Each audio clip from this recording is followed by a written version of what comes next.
Welcome to another Witcher lore video, or I suppose today's video is more of a theory slash just for fun video. Anyway, recently in my Witcher 3 playthrough, I spent some time trying to find an Easter egg in Skellige. This Easter egg is a ghost ship that appears for a few seconds and then disappears into the ocean. So I was thinking of a short, fun video to make, and as I've had a very busy week, I've decided to make a video discussing everything we know about this ship, as well as a few personal theories as to why it exists. To begin, this ghost ship does actually have a name, as revealed to us in Gwent the Witcher card game. It is known as the Flying Redanian. Now this name is a clear reference to the famous real-world maritime superstition, the Flying Dutchman. While researching for this video, I thought I would potentially be able to draw on the Flying Redanian's potential origins by analysing the origins of the Flying Dutchman. However, as I have discovered, there isn't really a set origin or legend to this ship. There are of course many stories and artworks featuring it, but the actual origin is very mysterious. It has been said that the real-world Flying Dutchman was a ship that arrived in the Cape in the midst of bad weather. However, when wanting to reach the harbour, there was no pilot to conduct her, and so she was lost. Ever since then, the Dutchman appears in bad weather and acts as an omen of doom.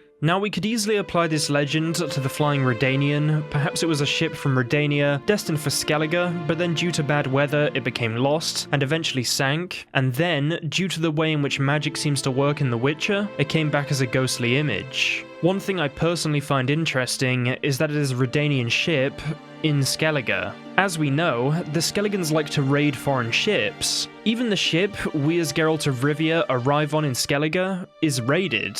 Perhaps the Flying Redanian was raided, all the sailors aboard were killed, and maybe due to the anger surrounding these deaths, the ship came back, to act as a warning. I mean, think about it. Resurrection of some kind has been shown before in The Witcher. Look at Noon Wraiths, Night Wraiths, Pesters, basically most Wraiths. They all show us that great emotion upon death can lead to resurrection. Or perhaps it wasn't even this emotion that brought the ship back. Maybe there was a magic user on board, and they cast some sort of curse. Similar to the curse used in The Witcher 2 during the Battle of Vergen. These theories all might seem a bit out there for you guys, but I just think the fact it's a Redanian ship in Skellige must hold some sort of significance, considering how Skelligans treat outsiders. One thing this ship reminds me of, more than anything in the game, is the spectral whale that can be found in the Cave of Dreams quest in The Witcher 3. I won't explain this quest in full, but just know that after Geralt, along with Blue Boy Lugos and his company, took some herbs in the Cave of Dreams, they saw visions of their nightmares. One of these visions, although seemingly not related to a nightmare, was of a blue spectral whale. And I also believe other blue spectral images are encountered throughout this quest. You may obviously put this down to the herbs,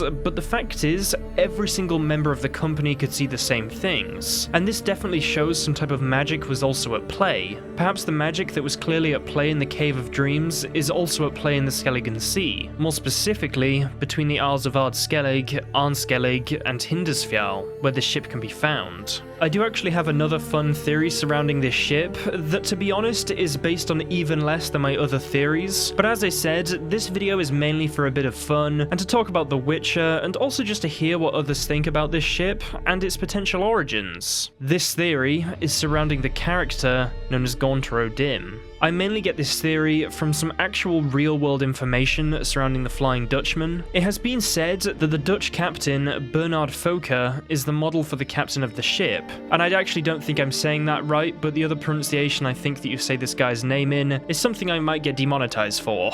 But this captain was renowned for the speed at which he could go from the Netherlands to Java, and many said he was in league with the devil. This bit of information got me thinking about a certain devil-like individual in The Witcher 3 who people are known to make deals with, specifically for wishes. Perhaps in The Witcher 3, the captain of the Flying Redanian made a deal with Geralt of Rivia for his trips between Redania and Skellige to be faster than any other captains. Then Geralt would have obviously agreed, but as with most of his contracts, he would have twisted what the captain actually wished for, and so made the captain, along with his ship and crew, ghosts, so they could get anywhere as quickly as they like. We already know that the ship can seemingly blink in and out of existence, so why not? Obviously guys, I will just quickly say, this is all just for fun, and at the end of the day, we don't actually know that much about this ship, besides its name and where it can be found. Still though, it's fun to talk about it and try and make stories that are at least plausible in the context of the Witcher universe. So what I mean by that is we can use the name and other factors to try and deduce what the origins of this ship might actually be. And who knows, maybe sometime in the near future, CD Projekt Red may actually tell us more about this ship.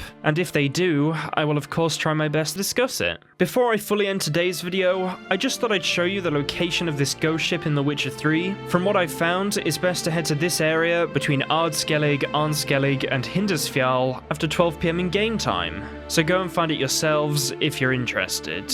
Anyway guys, that's it for today's video, and I hope you've all enjoyed. Be sure to like today's video if you've enjoyed it, want to see more, and just to let me know you support these sort of videos. Be sure to subscribe if you're new, as I make Witcher lore videos every week, and if you subscribe, you won't miss them. Also be sure to follow my Twitter, and as always, a big thanks to the Patreon pledges. You guys are honestly amazing, and thank you all so much for your support. I'm glad to put all of your names at the end of today's video. Also thank you to everybody who's liked, commented, or subscribed, as I really do appreciate it. All of you guys are just amazing. Anyway guys, that's the end of today's video, and I'll see you in the next one. Have an awesome rest of the week.